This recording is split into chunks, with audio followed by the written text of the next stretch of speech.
Hello everyone. Welcome to the very first class of CMA Final Law. हमारे Hindi English mix batch का ये पहला class है and it gives me immense happiness. A first class is always very exciting, very full of enthusiasm.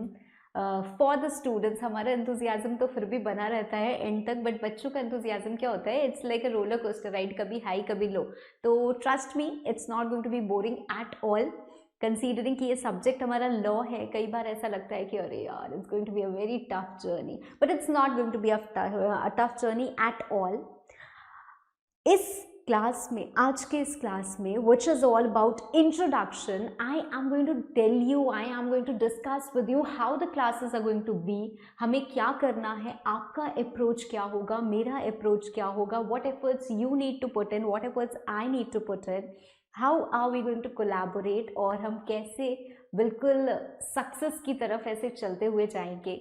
See, कोई भी चीज़ हम करते हैं तो बहुत सारे ऑब्स्टिकल्स आते हैं, but the key to success is not about focusing on obstacles, it's focusing on your goals. आपको अपने गोल को ध्यान में रखना है, आपको सॉल्यूशंस पे फोकस करना है. तो of course this mode of learning may also have certain obstacles, but हर एक का सोल्यूशन है हमारे पास, and I am going to give you all that solution right here in today's class itself, ताकि थ्रू आउट द जर्नी आपको कोई भी डिफ़िकल्टी ना फेस करनी हो.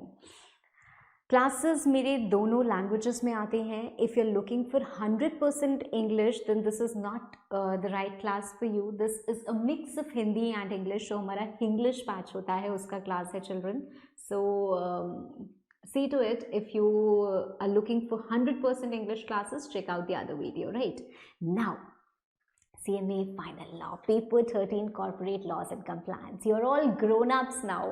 बहुत सारी चीज़ें आप ऑलरेडी सीख चुके हो and you're just one step behind.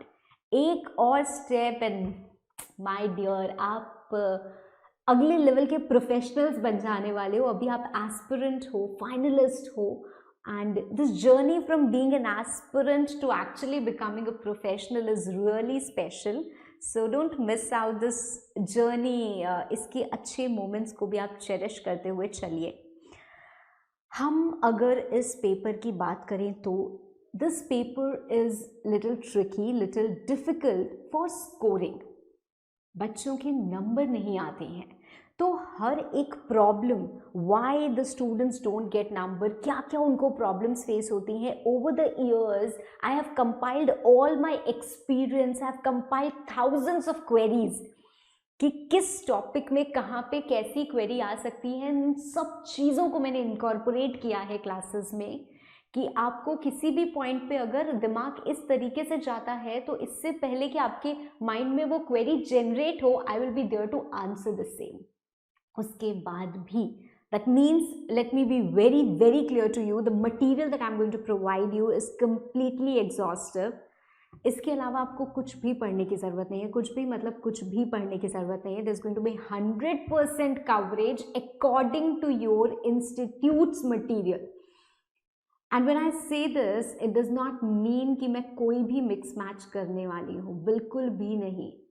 I understand कि आपके एक चैप्टर में अगर 4 सेक्शन कवर्ड हैं तो यही 4 सेक्शन आप पढ़ें. आप सेक्शन एक्स्ट्रा तो मैं कभी एक आध दो पढ़ा देती हूँ आपको, द रीज़न उसके साथ कनेक्टेड होता है तो, बट आप कोई भी चीज़ ऐसी मिस नहीं करेंगे for sure which is there in your syllabus. ठीक है, एक एक पेज रीड करके मैंने मटेरियल बनाया है. So don't worry on that part at all. The worry is now completely on me.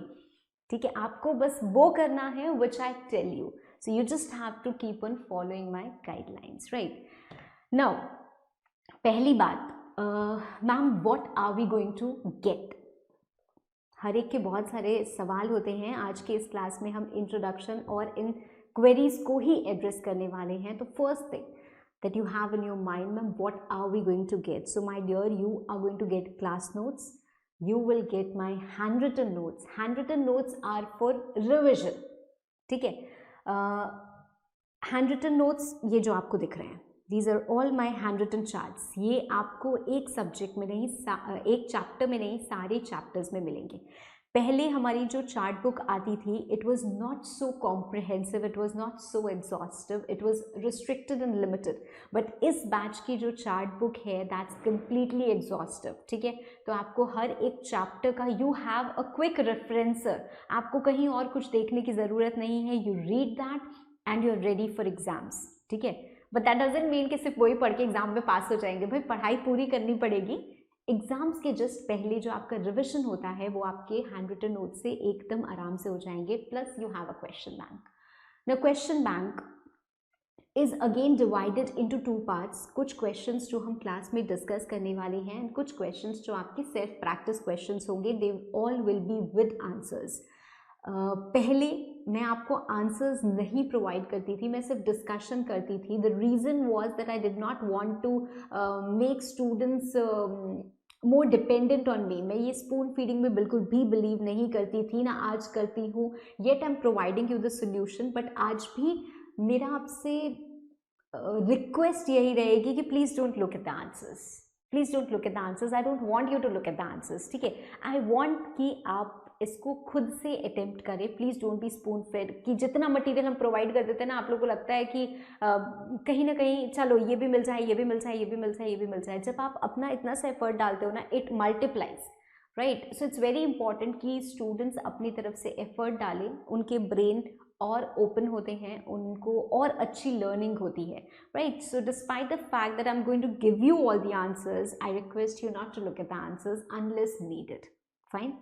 Now ये 3 चीज़ें आपको मिलेंगी। So you have complete class notes for the detailed study for that concept building, and then you have handwritten charts for revision, and then you have question bank for practice, right? Questions में जब हम करते हैं तो I'm going to highlight the questions कि ये ज़्यादा important questions हैं, ये कम important है। Apart from that जो मेरा material है उसमें आपको section की list, उसमें आपको penalty का chart, सब चीज़ everything is being given to you, so you just have to follow that, right? Now next thing, ma'am हम क्लासेस पढ़ने कैसे वाले हैं, मतलब how is going to be our approach. सी लॉ में मैं क्या कोई भी आपको कुछ नया नहीं बता सकता है। लॉ मीन्स ये है, right. We can not make a law, we can give you a logic about law, but we can not make a law, right. So हमारा जो प्रोसेस ऑफ लर्निंग होगा, no before I tell you that, एक बात मैं आपसे और बोलूँगी, there is a 4 step learning. 4 step learning मतलब क्या?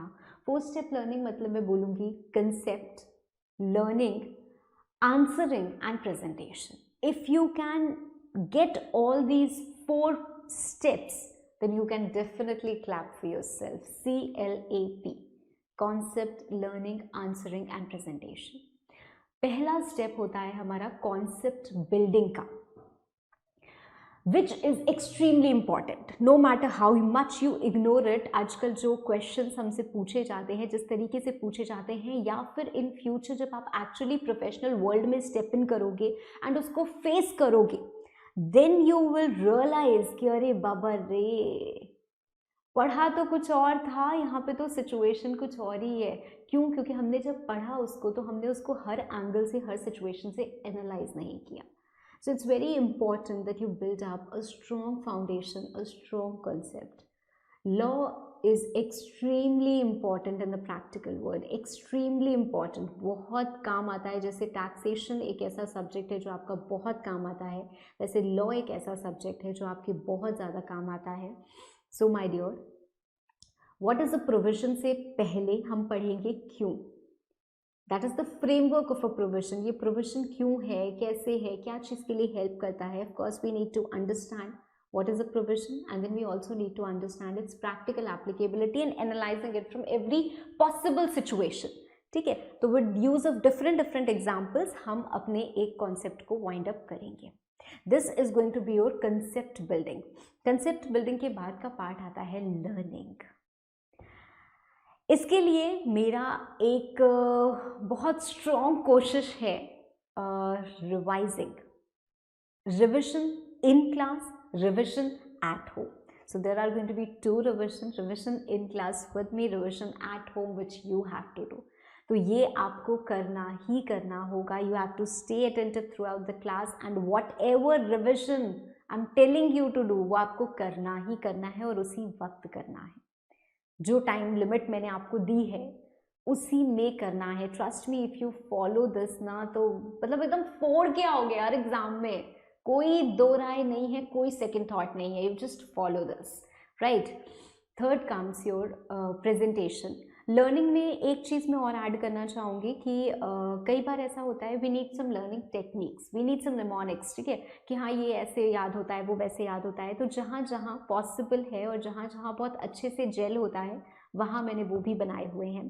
Then comes your presentation part. Presentation के लिए हम बहुत मेहनत करेंगे बिकॉज ऑफकोर्स लॉ में किस क्वेश्चन का कैसे आंसर देना चाहिए, इतने मार्क्स का आए तो क्या लिखें, इतने का आए तो क्या लिखें, डायरेक्ट क्वेश्चन, केस स्टडी, बहुत सारी चीज़ें होती हैं. So we are going to work on that also. And lastly presentation in exams. तो जब सारी मेहनत हो जाएगी तो ये प्रेजेंटेशन के जो 3 आवर्स होते हैं ये आपके ऊपर है. तो लेट्स स्टार्ट आवर जर्नी. ये एफर्ट्स हम दोनों के म्यूचुअल होंगे. I am also going to put in all the efforts that I can और आपको भी अपना 100% देना है, तभी together we can achieve this, right? So one thing, this is the material that you are going to get is clear. How we are going to study, that is also clear. I am going to provide you all the latest classes, no mix and match with the NECA final या फिर ऐसा कुछ भी नहीं. आपका जो curriculum है, आपका जो syllabus है उसके according classes दूंगी मैं. पूरे अपडेटेड, पूरे लेटेस्ट क्लासेस हैं. Yet if there is any amendment और update my dear, subscribe to my YouTube channel. आपको कोई भी एकेडमिक अपडेट यहीं पे मिलेगी. So you have to subscribe, you have to stay connected with me throughout, right. So you will get all the updates right here. Now even after this, if you have any query, if you want to connect to me, if you want to just ask me, ma'am आज पढ़ाई नहीं हुई, आज पढ़ाई नहीं हो रही, आज दिमाग ये खराब है, आज ऐसा हो रहा है, ये 4 बार पढ़ लिया नहीं आ रहा, कुछ भी आपके मन में डाउट आता है तो you have my direct number. ठीक है, डायरेक्ट नंबर मैं यहाँ पे ऑब्वियसली नहीं बोलूँगी, वो आपको तभी मिलेगा जब आप क्लासेस सब्सक्राइब करते हो, राइट. सो आप उसके थ्रू मुझसे कनेक्ट हो सकते हो and you can ask me query. I endeavour to provide solution to queries ASAP, right. Still उसके सारे डिटेल्स आपको कोर्स सब्सक्राइब करने के बाद मिल जाएंगे कि क्या होगा, कैसे होगा. ठीक है, पर you can connect to me directly. ठीक है, ऐसा नहीं है कि कोई और आपको आके ऐसे आपके क्वेरी का जवाब देगा. वो डायरेक्ट मेरे पास आती है, मैं डायरेक्ट इंटरैक्ट करती हूँ, वॉइस नोट, मैसेज, जो भी जैसे भी करना होता है, it's between us, there is no third person involved, right. तो लॉ का मन अब हम लोगों को डर, लॉ का मैं क्या बोलूँ, जैसे अकाउंट्स है, कॉस्टिंग है, टैक्स है, जो भी आपके सब्जेक्ट्स होते हैं ना, इनसे बच्चों को बहुत कम डर लगता है. पता नहीं क्यों ऐसा होता है, बहुत कम डर लगता है. इनफैक्ट अगर मैं अपनी स्टूडेंट लाइफ की बात करूँ ना तो मेरे साथ भी ऐसा ही होता था कि भाई अकाउंट्स है, रात में 1 बजे भी उठा के अकाउंट्स के कितने भी क्वेश्चंस करवा लो, बड़े आराम से हम कर लेते थे. Cost accounting, financial accounting, etcetera etcetera, cost and management accounting, what ever, right. But law कोई बोले आधी रात उठ के पढ़ लो, अरे ना बाबा सोने दो यार, तो बहुत डिफ़िकल्ट होता है. एंड लॉ का ये जो डर है ये हर स्टूडेंट के मन में होता है. सो ये जो लॉ का डर है इसको हमें मन से निकालना है और ये हमारी जो नैया है इसको मिल के पार लगाना है, right. So your effort plus mind is going to be combined and हम लोग फोड़ देंगे, है ना. चलो, so now CMA final law क्या है हमारा. इस पूरे के पूरे कोर्स में हमारा कोर्स 3 सेक्शंस में डिवाइडेड है, A, B and C. A being the most important one. ऐसा क्यों हम मानते हैं, क्योंकि इसकी कवरेज बहुत ज़्यादा है. Coverage in the sense 60 marks का ये है, पर आपको पता है 60 मार्क्स के लिए आपको कितना ज़्यादा पढ़ना पड़ेगा, कितना कितना कितना ज़्यादा. कंपनीज एक्ट में कितने सेक्शंस पढ़ने पड़ेंगे. तो इससे ज़्यादा स्कोरिंग क्या है हमारे लिए, कॉर्पोरेट गवर्नेंस। छोटा सा टॉपिक है, although sometimes students find it boring, but 15 marks secure कर देता है।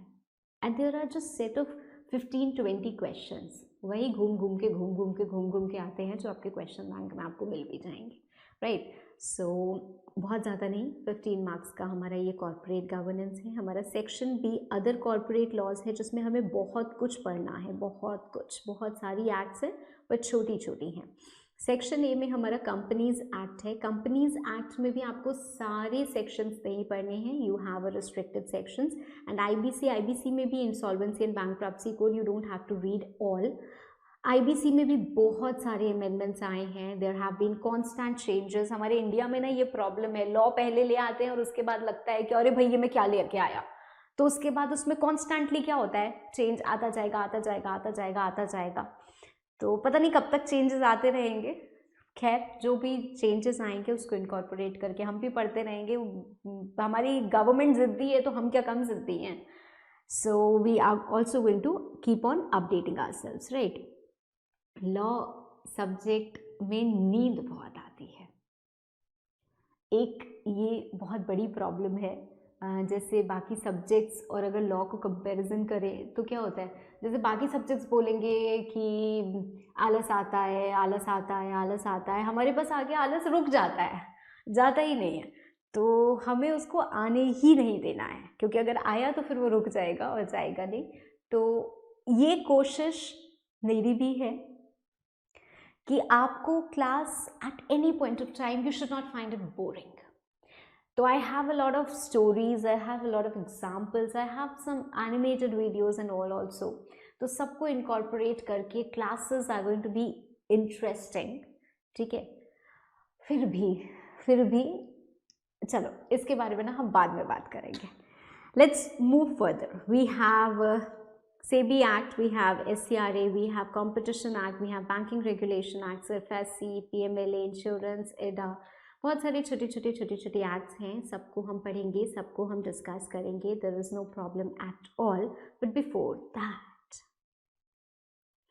Corporate laws and compliance, this is our subject. क्या होता है लॉ?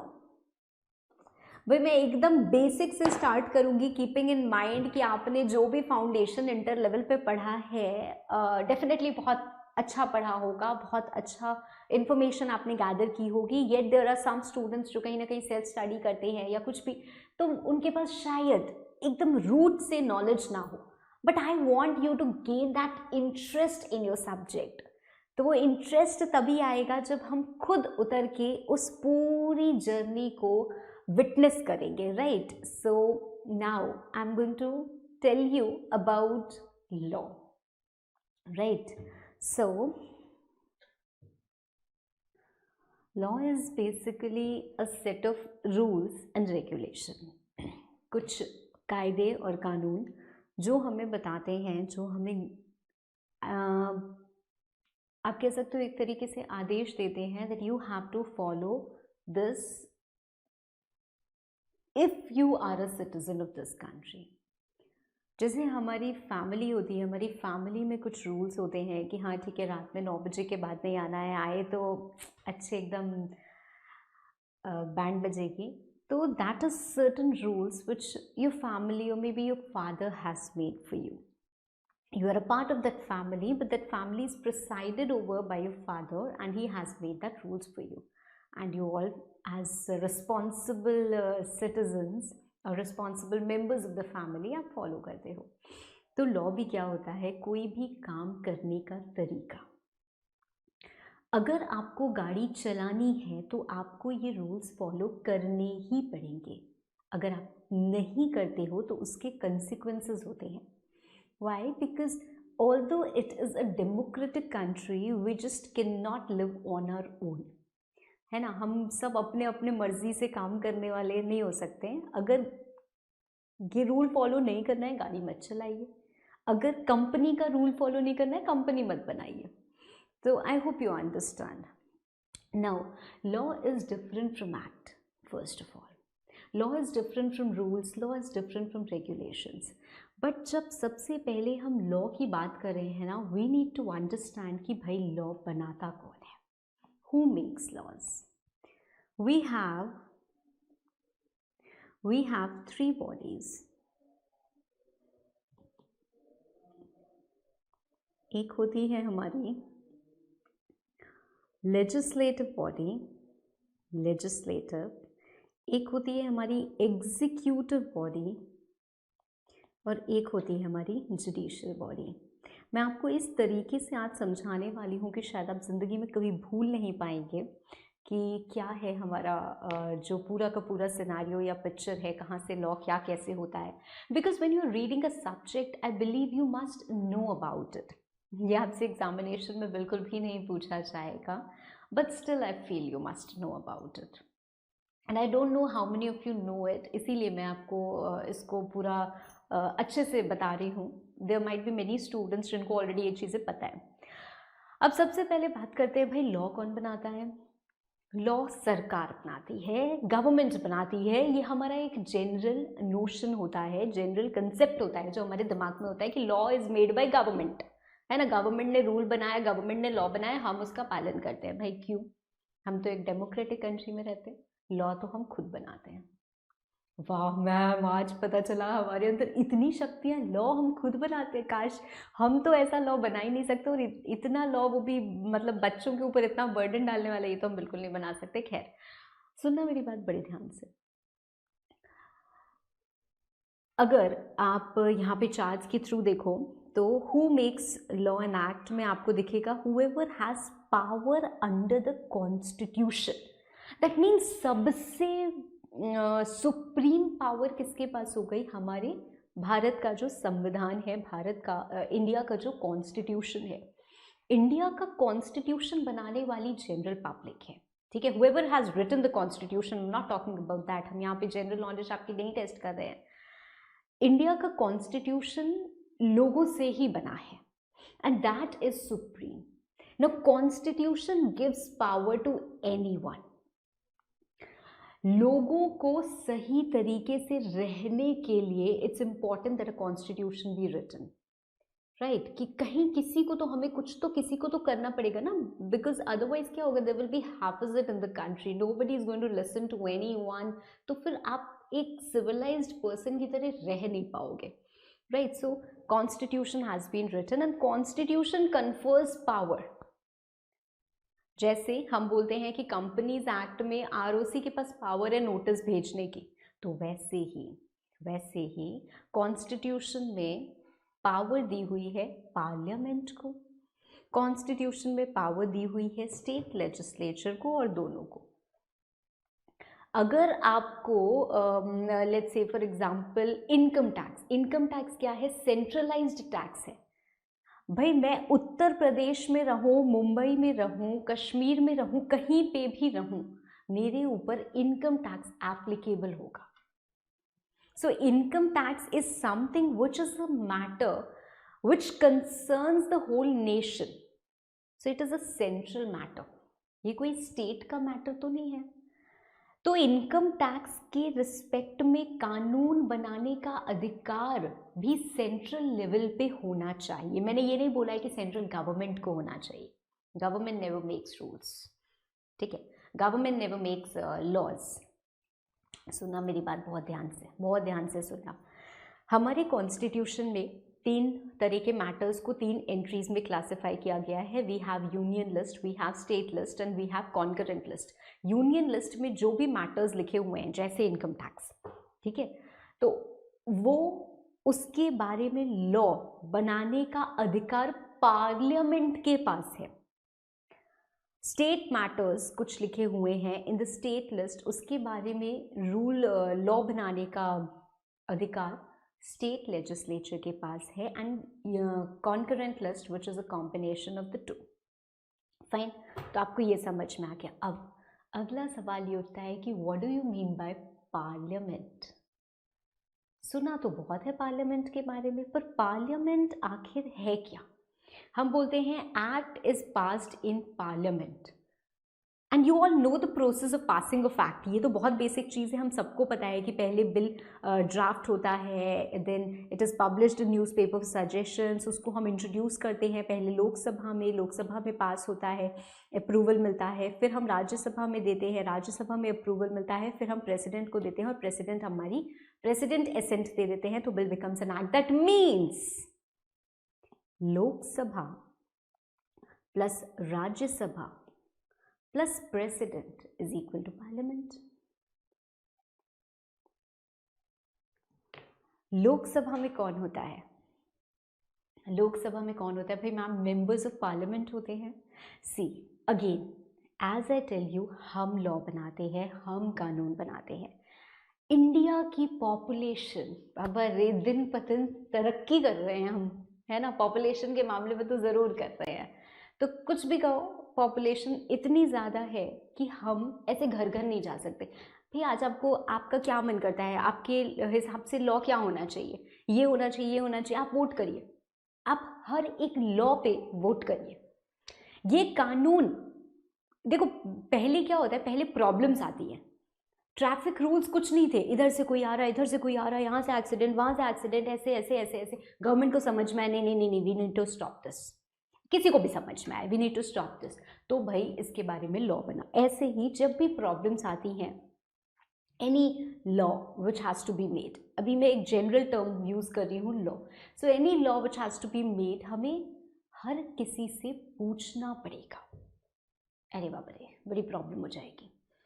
इतने लोगों के पास अगर हम घर घर जाएंगे और हर किसी से पूछेंगे, बहुत प्रॉब्लम हो जाएगी, उसके बाद भी कोई ना कोई छूट सकता है ना।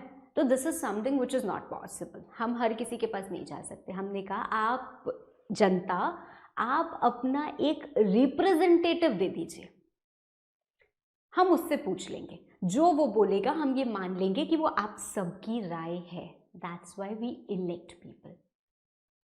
और हम दो इलेक्शंस करते हैं, एक हम इलेक्शन करते हैं for the parliament, that is you can से for we elect the members of parliament who are going to sit in Lok Sabha, House of People, इसीलिए उसको बोला जाता है ना House of People। क्यों? क्योंकि वहाँ हमारे लोग बैठते हैं, हमने जिसको इलेक्ट किया है। लोकसभा मतलब वो जो पब्लिक बोल रहा है वो लोकसभा बोल रही है। लोकसभा ने अगर कोई चीज को पास किया तो जनरल पब्लिक ने उसे पास किया, क्योंकि हम ही ने उनको ये पावर दी है, अथॉरिटी कन्फर की है, right. So Lok Sabha means general public only. Rajya Sabha में क्या होता है? राज्यसभा में भी हम जो members of legislative assembly MLAs को इलेक्ट करते हैं, they actually elect the members of Parliament of Rajya Sabha, है ना। तो खैर हमारा 2 वे प्रोसेस होता है। तो आपको समझ में आया, हम ही लोग आखिर में उस लॉ को पास करते हैं, हमारे थ्रू वो जाता है, हमारे थ्रू वो जाता है। गवर्नमेंट नहीं बना रही है लॉ, गवर्नमेंट नहीं बना रही है लॉ, हम उस चीज़ को पास करते हैं, हमारे थ्रू वो आगे बढ़ता है। Do you get my point? Right.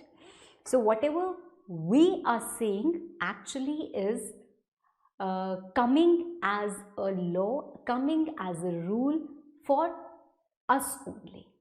तो हम अपना कानून खुद बनाते हैं, ठीक है। तो पहली बात क्लियर हो गई। Constitution is supreme, constitution confers power to parliament for making central laws, कुछ मैटर्स के लिए। पार्लियामेंट मतलब सेंट्रल लॉज मतलब आप कह सकते हो जो पूरी की पूरी सब जगह अप्लाई होता है, it's not something which is restricted to state, ठीक है। तो उसके रिस्पेक्ट में लॉ पूरे गवर्नमेंट पूरा का पूरा नेशन बनाता है, ठीक है। Constitution is supreme, it gives power to parliament, parliament comprises of Lok Sabha, Rajya Sabha and President। So first of all bill is introduced in Lok Sabha, then Rajya Sabha and then President, it gets the assent and any bill becomes an act, मतलब वो कानून बन जाता है। पहले एक draft proposal होता है, वो ड्राफ्ट प्रपोजल जब पास ऑन हो जाता है तो वो एक कानून बन जाता है। I hope that's clear. तो ये क्या हो गई? हमारी लेजिस्लेटिव बॉडी हो गई, ये हमारी क्या हो गई? लेजिस्लेटिव बॉडी हो गई। अब हम बात करते हैं एग्जीक्यूटिव बॉडी की। पार्लियामेंट कानून बनाता है और जो हमारी गवर्नमेंट होती है ना, वो कानून चलाती है, वो कानून चलाती है। अब हम बात करते हैं सेंट्रल गवर्नमेंट। देखो, जब इलेक्शंस हुए, इलेक्शंस में आपने हमेशा सुना होगा बहुमत, राइट, या majority votes. Let's say for example Lok Sabha में if there are, let's say for example 550 seats, उसमें से मैं बोलती हूँ 310 सीट्स सपोजिटली बीजेपी को मिल गई। सो बीजेपी को बहुमत मिल गया, बीजेपी को मेजॉरिटी मिल गई, राइट। अब इस मेजॉरिटी के बाद क्या होगा, गवर्नमेंट ये फॉर्म करेंगे।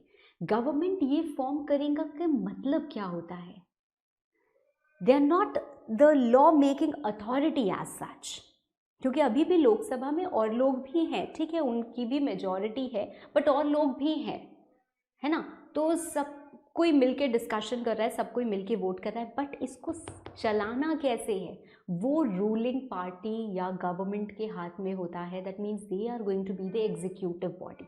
How do they run the nation? They run the nation through different ministries. हमारे पास डिफेंस मिनिस्टर्स हैं, राइट, डिफेंस मिनिस्टर है, उसके अंदर पूरी मिनिस्ट्री चल रही है। We have ministry of home affairs, we have ministry of corporate affairs,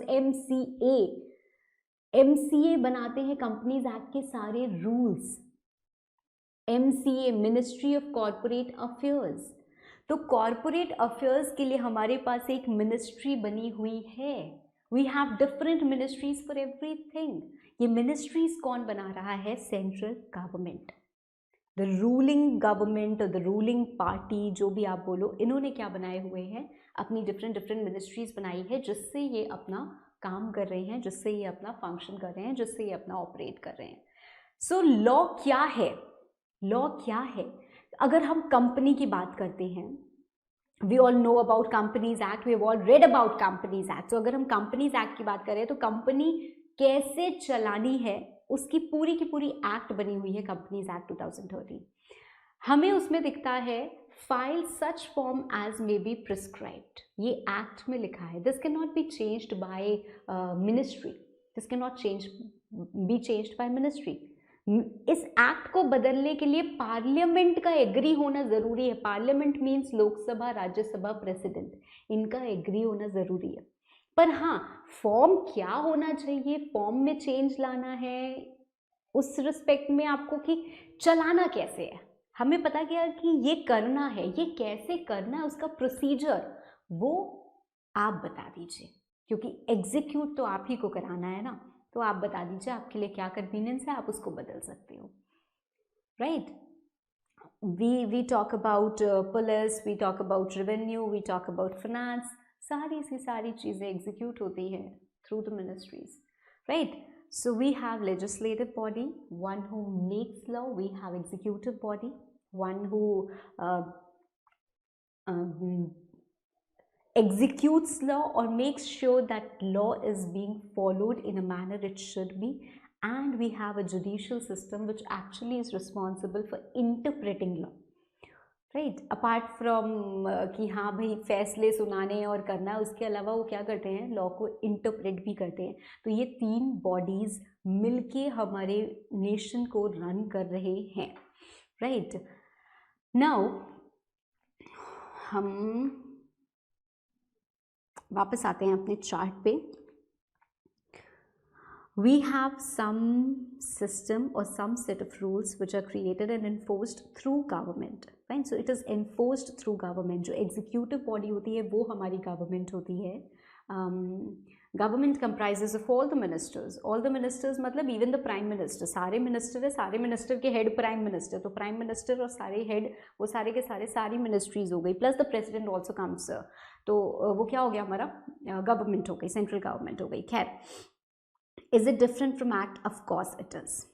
law बहुत वाइड टर्म है। लॉ का मतलब सिर्फ एक एक्ट नहीं होती है, it is act, rules, regulations, notification, circular, ordinance, सारी की सारी चीज़ें हमारे लॉ के टर्म में आती हैं।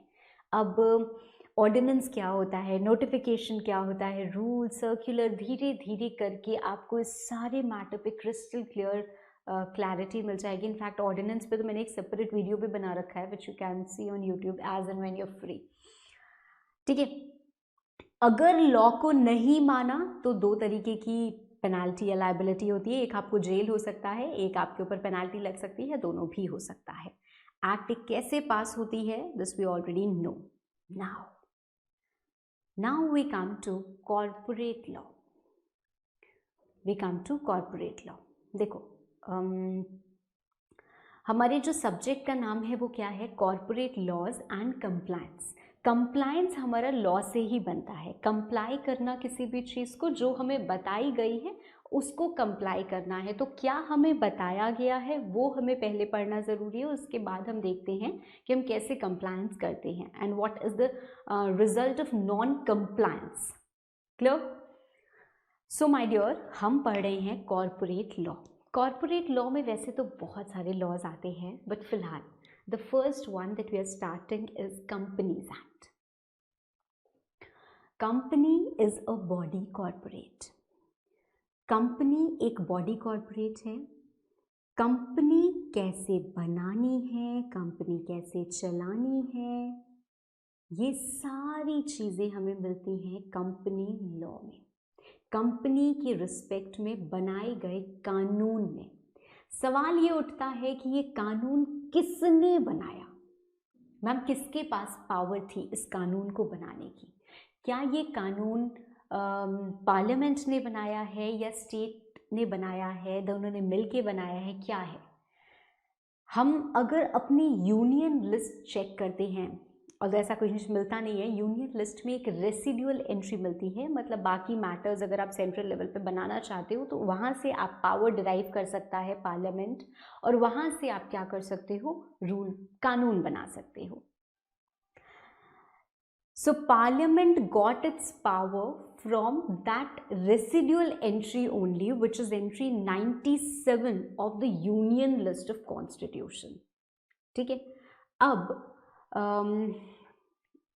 अगर हम बात करें तो वी ऑल नो कि जो हमारी कंपनीज एक्ट है भाई एक बार में नहीं आई है। कंपनीज एक्ट धीरे धीरे धीरे धीरे धीरे धीरे आई है। It has been implemented slowly. Companies act 2013 has also been implemented slowly. और अदरवाइज भी अगर हम बात करें तो कंपनीज एक्ट में बड़े सारे अमेंडमेंट्स हुए हैं, बड़ी सारी एक्ट्स आई गई। सो if I sum up, we have law, सबसे सुप्रीम कॉन्स्टिट्यूशन ने पावर दी पार्लियामेंट को, पार्लियामेंट ने पावर ली कॉन्स्टिट्यूशन से और एक लॉ बनाया। लॉ बनाने के लिए क्या होता है, हमें पहले एक ड्राफ्ट प्रपोजल चाहिए होता है कि भाई हम प्रपोज कर रहे हैं, कोई भी प्रपोज कर सकता है, हम प्रपोज कर रहे हैं कि हाँ ऐसा होना चाहिए। अब ये प्रपोजल सबके सामने आता है, उस पर डिस्कशंस होते हैं, बातचीत होती है, it passes on, it goes to the other stage, then again it passes on और प्रेसिडेंट के पास जाके फाइनली हमको एसेंट मिल जाती है। So constitution of India is the fundamental law supreme authority, law making supreme authority, ऐसा आप बोल सकते हो। ठीक है, क्लियर है? पार्लियामेंट ने ऐसा करके एक्ट बनाई, कंपनीज एक्ट। अब कंपनीज एक्ट 2013 में नहीं बोल रही क्योंकि बहुत सारी एक्ट बताई। अगर कंपनीज एक्ट 2013 की हम हिस्ट्री देखें ना तो 2008 में इंट्रोड्यूस हुआ पर बहुत सारे रिजेक्शंस हुए। फिर दिसंबर 12 में लोकसभा में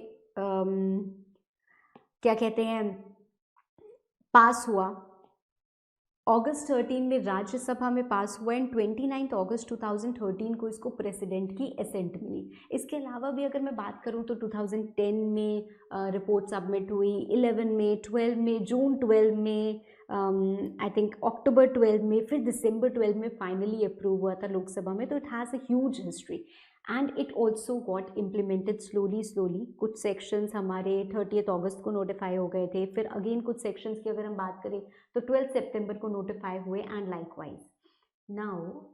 अच्छा, एक इंटरेस्टिंग बात मैं पूछती हूँ, एक इंटरेस्टिंग बात मैं पूछती हूँ, let me see how many of you know it. 29 अगस्त 2013, 29 अगस्त 2013 को प्रेसिडेंट का अप्रूवल मिला,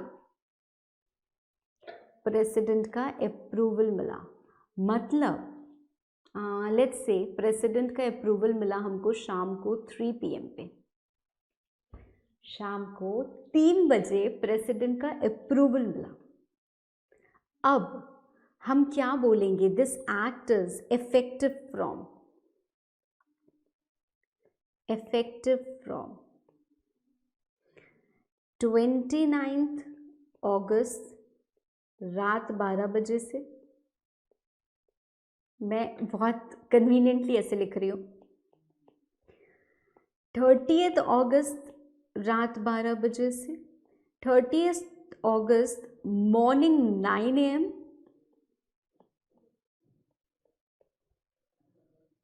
कब से ये एप्लीकेबल हो गया? आई डोंट थिंक आपके पास इससे अलावा भी कोई और प्रोबेबल ऑप्शन दिमाग में चल रहा होगा। अगर देर चल रहा है तो उसको तो काट दो, ऐसा तो कुछ है भी नहीं। और आई एम सो सॉरी, सबसे मेन चीज़ तो मैंने लिखनी ही भूल गई। हाँ, 29 अगस्त 3 PM से। ये 4 प्रोबेबल ऑप्शंस हैं कि हमारी एक्ट कब से इफेक्टिव होगी। इन 4 में से क्या लगता है कि क्या सही ऑप्शन होगा? ये नहीं होगा, ये भी नहीं होगा, और ये भी नहीं होगा। Imagine your birthday, it's exactly like the same how this operates. No matter if I'm born on, born around 11 AM, 12 PM, या फिर 3, 4, 5, 6, 7, 8, 9, किसी भी समय I'm born, it doesn't matter. As soon as the clock strikes 12, रात में जैसे ही हम देखते हैं मोबाइल में 0000 हैप्पी बर्थडे टू यू शुरू हो जाता है हमारा, right? It is exactly the same. Doesn't matter president ने कब अप्रूवल दिया था, हमारी एक्ट की इफेक्टिवनेस, एप्लीकेबिलिटी रात में 12 बजे से होती है। Now before Companies Act 2013 there were also many acts, हमारे पास बहुत सारी एक्ट थी, एंड वो सब एक्ट अब रिपील हो चुकी है, तो उसकी हिस्ट्री ज्योग्राफी में आपसे नहीं बोलना चाहूँगी। इनफैक्ट कंपनीज एक्ट 1956 भी Jan 19 में पूरी तरीके से हट गई थी और न्यू एक्ट आ गई थी, इवन आफ्टर द फैक्ट कि ये बहुत बार पार्ट्स में नोटिफाई हुई थी। प्रोड्यूसर कंपनी करके एक टॉपिक हमारा बचता था, वो भी हट चुका है।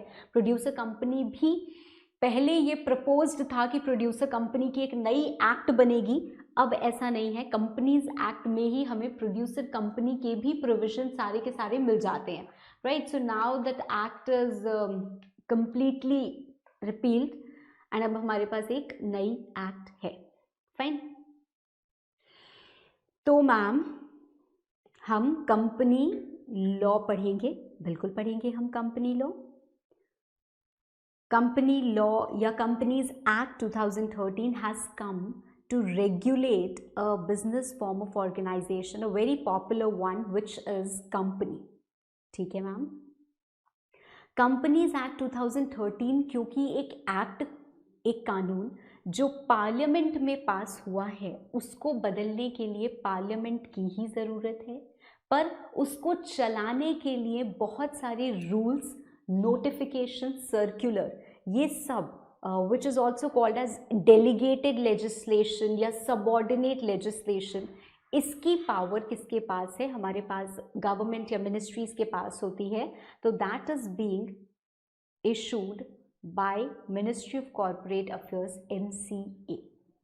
ठीक है, तो हमारे पास कंपनीज एक्ट है जिसको पार्लियामेंट ने बनाया है, हमारे पास रूल्स या नोटिफिकेशंस या सर्कुलर हैं जिसको MCA ने बनाया है, मिनिस्ट्री ने, right? This can be amended bye ministry, this can be amended by parliament, right? तो ये चीज़ें हमें पढ़नी है। प्लस ये हमारी लेजिस्लेटिव बॉडी ने बनाया, ये हमारी एग्जीक्यूटिव बॉडी ने बनाया, एंड हमारी जुडिशियल बॉडी जो है वो हमें कुछ केस लॉ के रेफरेंसेस देती है, जिससे भी हमें पता चलता है how law has to be interpreted. ये तीनों चीज़ें मिला के if we comprise of all these things, then we actually can properly read Companies Act 2013. Companies act 2013 जो कंपनी एक बिजनेस फॉर्म ऑफ ऑर्गेनाइजेशन को चलाता है। Clear? I hope that's clear. Company क्या होती है? हम सिर्फ एक ही चीज को कंपनी बोलते हैं, वो बिजनेस ऑर्गेनाइजेशन या वो group of people who come and register themselves as company. Section 2 clause 20 of companies act 2013 हमको बोलता है कि a company means a company which is registered under this act और previous company law. Previous company law मतलब क्या? Reliance industries limited भाई कब की है? कंपनीज एक्ट 2013 तो अभी भी आई है, कितना टाइम हुआ ही है। रिलायंस इंडस्ट्रीज इतने पहले की है, वो कंपनी है कि नहीं है? है मैम, बिल्कुल है। तो क्या वो कंपनीज एक्ट 2013 में रजिस्टर हो सकती है? नहीं। कंपनीज एक्ट 2013 जब अभी आई, 2013 में आई ना, तो आप उसके पहले कैसे उसको रजिस्टर कर सकते हो? तो वो प्रीवियस कंपनी लॉ में रजिस्टर्ड है, still it's known as company only, still it is under the purview of companies act 2013। उसको भी वो नियम कानून सब मानने पड़ेंगे। क्यों है कंपनीज एक्ट कंपनी क्यों है? Because of the advantages of other forms, जो आपको समझ में आएगा आपके अगले क्लास में। We have a special character known as बनी, और बनी बड़े धोखे खाता है, तो बनी के थ्रू हम ये समझेंगे why company, but in our next class. कब आई ये? We all know that. कहाँ एप्लीकेबल है? इंडिया में सब जगह। कैसे आप इसको बनाते हो या कैसे आप इसको रन करते हो? According to the provisions of companies act 2013। Fine, clear? Companies act 2013 में भाई 29 चैप्टर्स हैं, काफ़ी सारी बड़ी एक्ट है, 470 सेक्शंस, 7 शेड्यूल्स, ठीक है। और हर चैप्टर में बड़े सारे रूल्स, बड़े सारे रूल्स, ठीक है। तो हमें क्या पढ़ना है ma'am? We have to read some parts of all these chapters of companies act. ये सारे टॉपिक्स हैं बेसिकली, और एप्लीकेबिलिटी वगैरह तो ये सब तो आपको पता ही होगी, कैसे एक्ट नोटिफाई हुई, ये सारी चीज़ें आपसे एग्जामिनेशन में नहीं पूछे जाएंगी। मैं ऐसे काट रही हूँ, इसका मतलब ये नहीं है कि अपने नोट्स में तुरंत निकाला और काट पाट दिया, नहीं, ऐसा काम मत करना। ओके, सो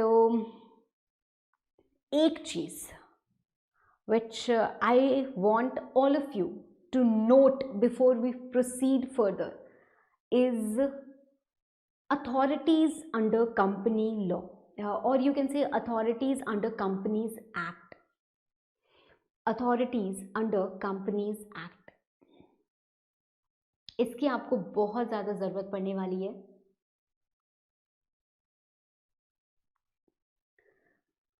वी हैव सबसे पहले MCA। आज का क्लास ऐसा कुछ वो नहीं होने वाला था, but still I want you all to note this. आप अपने चार्ट में ही ये चीज़ नोट कर लेना। Authorities under companies act, first is MCA। MCA का फुल फॉर्म लिख लीजिएगा, ministry of corporate affairs. What is ministry of corporate affairs? I think I have explained you enough, right? Ministry of corporate affairs which has the power to make rules. Ministry of corporate affairs. उसके बाद लिखिए ROC, registrar of companies. Registrar of companies,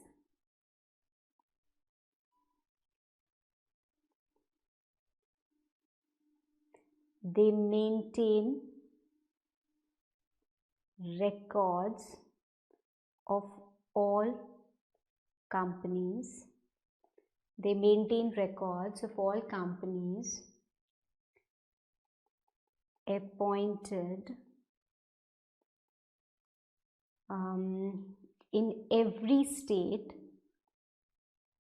हमारी पूरी country में 2 ऐसी states हैं जहाँ पे एक ही स्टेट में 2 आरओसी हैं, 2 रजिस्ट्रार ऑफ कंपनीज हैं, रजिस्ट्रार ऑफ कंपनीज। कौन सी ऐसी 2 स्टेट्स हैं मुझे कमेंट्स में ज़रूर बताना। इन द नेक्स्ट क्लास आपको ये डेफिनेटली पता चल जाएगा। कौन सी 2 ऐसी स्टेट्स हैं जहाँ पे डबल आरओसी ऑपरेट करते हैं, जहाँ पे डबल आरओसी ऑपरेट करते हैं, राइट। तो सबसे पहले हमारे पास आरओसी है, हमारे पास मिनिस्ट्री है, हमारे पास एक और अथॉरिटी आती है which is RD, regional director. ये हर रीजन में होते हैं। अब रीजन का मतलब क्या है, जैसे एक स्टेट है तो यहाँ पे आरओसी है, हो सकता है यहाँ पे दूसरी आरओसी है, यहाँ पे तीसरी आरओसी है। इन 3 स्टेट्स को बना के एक रीजन बना दिया गया और इस रीजन का हमारे पास रीजनल डायरेक्टर होते हैं। सो रीजनल डायरेक्टर जो है you can say they are in charge of a region, और इनके अंडर एक से ज़्यादा हमारी आरओसी आ सकती हैं, एक से ज़्यादा आरओसी आ सकती हैं। They supervise working of ROCs. They supervise working of ROCs, right? So we have ROC, we have regional director, then we also have NCLT and we have NCLAT. NCLT और NCLAT हमारी judicial body का हिस्सा होते हैं कहीं ना कहीं। जैसे कोर्ट होते हैं, हमें कोई भी प्रॉब्लम होती है तो हम कोर्ट के पास जाते हैं। NCLT which is national company law tribunal and NCLT which is national company law appellate tribunal, ये दोनों क्या करते हैं, they act as courts under companies act, under companies act 2013, fine, under companies act 2013। देखो ऐसा नहीं है, अगर हम इंसॉल्वेंसी एंड बैंक्रप्सी कोड पढ़ेंगे which is also the part of company corporate law, तो उसमें भी आप जो जुडिशियल बॉडी देखोगे वो आप NCLT और NCLAT ही देखोगे, right. So it adjudicates the cases under companies act as well as under IBC, तो आप वहाँ पे देखोगे तो वहाँ पे भी आपको ये चीज़ें मिलेंगी, राइट। सो आई थिंक इतनी चीज़ें क्लियर हैं। एक और चीज़ which I want all of you to write. कई बार ऐसा होता है कि स्टूडेंट्स को ये नहीं पता होता है that how do we read a legal citation, so kindly note that also. Legal citation कैसे पढ़ोगे, A versus X 410 AIR, let's say for example 2081989, ऐसा करके कुछ हमें मिलता है। बहुत लंबा सा केस लॉ लिखा हुआ है एंड इट्स वेरी डिफ़िकल्ट कि हम इसको कैसे पढ़ें। तो ये आज मैं आपको बताने वाली हूँ। ये क्या है, this is nothing but name of parties.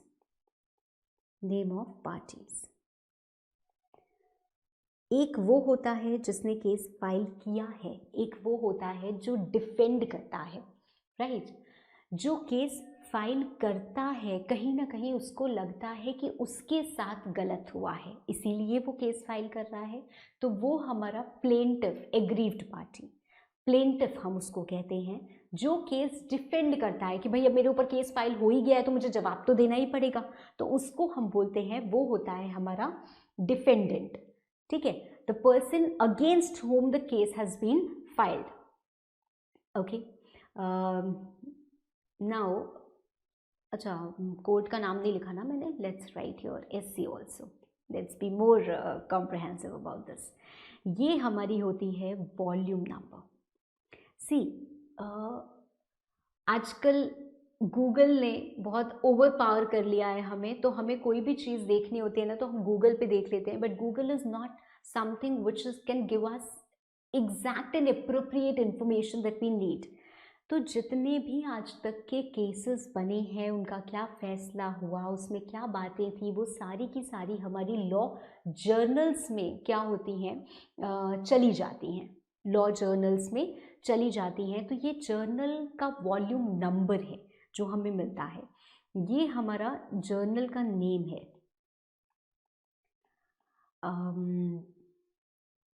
जैसे ऑल इंडिया रिपोर्टर, राइट, तो ये जर्नल का हमारा नेम है।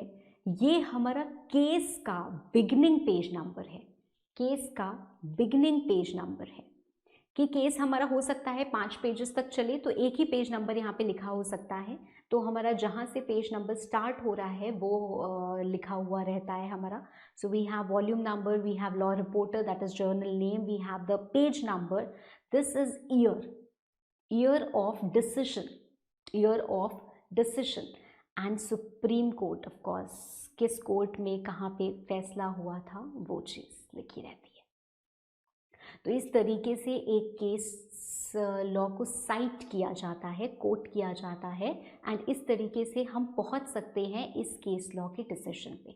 हम देखेंगे कौन सा जर्नल है, कौन सी उसकी वॉल्यूम है, कौन सा पेज नंबर है, ठीक है। फिर we can reconfirm checking the name of parties, year and decision कि कौन से कोर्ट का था। तो इस तरीके से साइटेशन किया जाता है। So I think that's clear, fine, okay. Now थोड़ा सा और आगे बढ़ते हैं। Companies Act extends to whole of India. It is also applicable to banking, insurance and electricity companies. So far the provisions are consistent with the respective laws. तो ये हमारी applicability की एक छोटी सी बात है which you all very well know. Now our first chapter, घबराओ मत, बिल्कुल भी टेंशन लेने की ज़रूरत नहीं है भाई। आज मैं ये पहला चैप्टर आपको नहीं पढ़ाने वाली हूँ, बिकॉज आई नो आज के टाइम मतलब आज के क्लास में मैंने आपको पहले ही बोला था that this is all going to be about basics and introduction. So we are going to introduce ourselves to law as a subject, we are going to introduce ourselves to the curriculum of CMA final law. कैसे हम पढ़ेंगे, क्या क्या करेंगे, ये सारी चीज़ें हमें बेसिकली आज के क्लास में डिस्कस करनी थी, which I think so far we have discussed. अब एक ही समय कितना आप लोगों के ऊपर प्रेशर डालूं, तो धीरे धीरे हम लोग बहुत सारी चीज़ें और डिस्कवर करते जाएंगे। We still have a lot to discuss about our basics, but slowly and gradually will do that. Company formation and conversion का मैं आपको ओवरव्यू दे रही हूँ। अगर आप अपना स्टडी मटेरियल खोल के देखेंगे तो आपको दिखेगा कि बहुत सारे टॉपिक्स को इसमें कंप्राइज किया हुआ है। We have some basics about company, we have how to incorporate company, Nidhi, producer, foreign company के बारे में, and then some conversion part also, ठीक है। तो ये सारी चीज़ें हमें इस चैप्टर में मिलती हैं और ये सारी चीज़ें मैं आपको इसी चैप्टर में पढ़ाऊंगी भी। तो I am going to take you through the same flow जो हमारा CMA फाइनल का सिलेबस कहता है। तो ऐसा नहीं है कि हम निधीज बाद में करेंगे या प्रोड्यूसर कंपनी बाद में करेंगे या फॉरेन कंपनी बाद में करेंगे, because if I talk about the applicability, शायद CA फाइनल लॉ की अगर मैं बात करूँ तो उसमें फॉरेन कंपनीज आपको पूरा का पूरा पढ़ना है, कंपनीज इनकॉर्पोरेटेड आउटसाइड इंडिया पूरा चैप्टर है, बट यहाँ पे आपके कोर्स में कंटेंट कम है, ठीक है। तो एक दो सेक्शन से आप बच जा रहे हो तो क्यों ना बचो, राइट। तो इसीलिए exactly following the same pattern ये पूरा का पूरा हमारा चैप्टर की PDF डिज़ाइंड है। जो चीज़ें होनी चाहिए वो ही चीज़ें इसमें हैं, but we are not going to start it today. Company क्या होती है ये आपको ऑलरेडी पता है। कंपनी का जनरल मीनिंग क्या होता है भाई, कुछ लोग मिल गए, कुछ लोग मिलके साथ में काम करना चाह रहे हैं, अब वो क्या काम करना चाह रहे हैं, कोई कॉमन काम करना चाह रहे हैं, उन्होंने सोचा प्रोप्राइटरशिप कर सकते हैं, पार्टनरशिप कर सकते हैं, नहीं चलो कंपनी करते हैं। कंपनी मतलब क्या, आप अपने आप को रजिस्टर कराओ अंडर कंपनीज एक्ट या प्रीवियस कंपनी लॉ में, तो उसको हम कंपनी बोलते हैं। ये बेसिक्स मैंने आपको ऑलरेडी बता दिए हैं। 470 section, 7 schedules, 29 chapters, a lot of rules. Administration की अगर हम बात करें तो it is administered by central government through the ministry of corporate affairs. I have already told you, we have ROC, I have told you, we have NCLT, we have NCLAT, that also I have told you.